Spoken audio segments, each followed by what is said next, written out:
Okay, so the first thing I want to say about the latest episode of Yu-Gi-Oh! Arc 5 is, well, Sora, he got knocked the fuck out.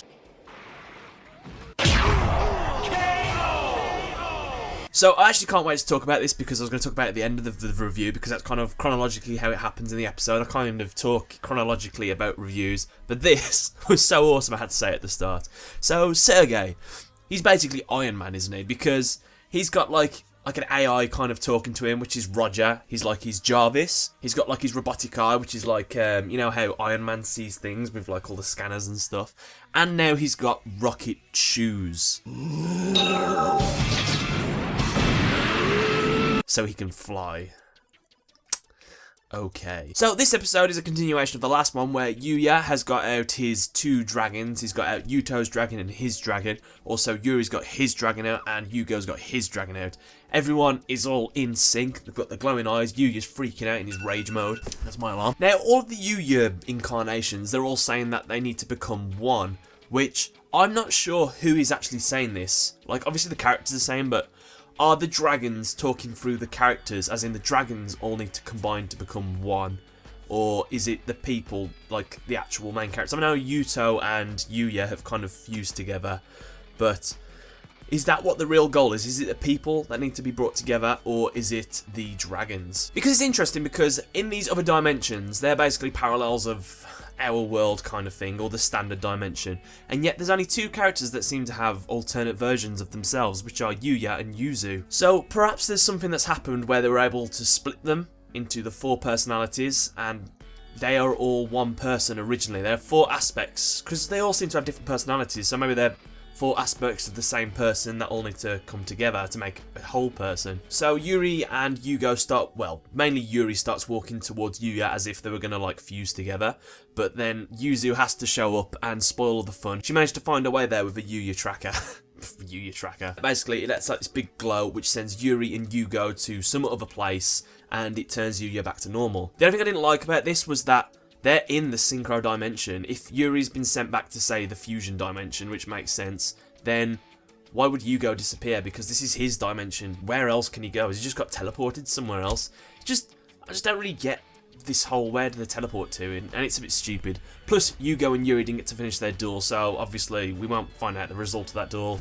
But yeah, unlucky. So the duel continues between Yuya and Barrett seems to talk a bit more about like honour and things like that, and he seems like a pretty chill dude. He seems okay. He's talking about Yuya now that he's seen his conviction to continue the duel, even if he's about to lose, proves that he's an honourable guy. So I don't think Barrett is that evil. I don't think a lot of the fusion people are evil, to be honest with you. Celina, Sora and Barrett, they all seem like they believe in honour, so they can't be that bad. I think they're just working for a corrupt person, so yeah, fusion isn't that bad. Sergey, he decides to drop in.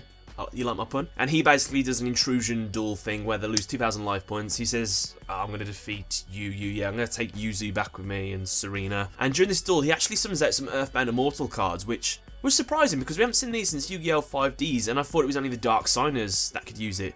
So it's interesting that Earthbound Immortals are in this. This is made a little bit more interesting because in the preview for the next episode, it's Jack versus Sergey, so it's going to be a Signer Dragon versus an Earthbound Immortal again, so that's quite cool. It's kind of going back to a roots kind of thing, so I like it. And Sergey actually defeats Barrett, and Barrett falls and he lands in front of Celina, and he says to her that, I need to take you back, Celina, and he presses his thing, and I'm pretty sure she had a moment where she might have been able to get away, but she kind of accepts what's happening. So they both get teleported back to the fusion dimension, Celina and Barrett. So I think Barrett's not too bad. Like, she seems to trust him enough, and he seems like he's an okay guy. So I trust Barrett. Nothing bad's going to happen to Serena. And then we get Yuya versus Sergey, and this duel I found quite interesting. Now, Yuya's conflicted because he's got the card Smile World in his hand, and he says that his parents, well, basically, you know that they gave him this card to bring happiness to everyone around him.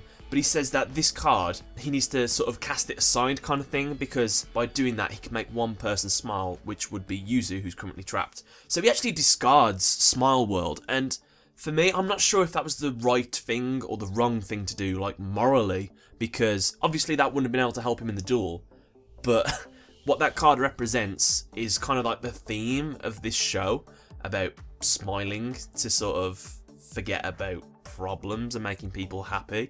But maybe this show's trying to go in a different direction where It's not always right to smile at everything kind of thing. Sometimes you've got to do the hard stuff so people can be happy. I don't know. But weirdly enough, Yuya is actually able to summon his Odd Eyes Rebellion Dragon. He does it without getting into rage mode, so he manages to control his anger, so now he's got this access to this new monster he doesn't have to be into rage mode to do. He summons that, he destroys one of Sergei's monsters, and he loses anyway. Yeah, I just found that a bit odd. Like, he attacks him, and then he's just like, oh yeah, your monster's destroyed. Your turn's ended. I'll attack you. So, what was the point? Another thing that I found actually quite interesting was Sergei has a moment where Yuya decides to destroy a card rather than the monsters, and Sergei has eye goes up and it goes like error. Like, I don't think he understood why he was destroying that or something. And Roger's like, activate your trap card. If you don't, you're going to miss the timing. You want to use it. And that's the first time I've heard timing being a thing in the Yu-Gi-Oh series, because in the real world, you can miss timing on everything. So that episode basically ends with Sergei using his rocket boots to fly towards Yuzu, knocking everyone out the way. He breaks a sword in the process, which belongs to the ninja guy, and he grabs Yuzu and starts flying up, and he manages to KO Sora on the way out, flies through the roof, flies off into the distance.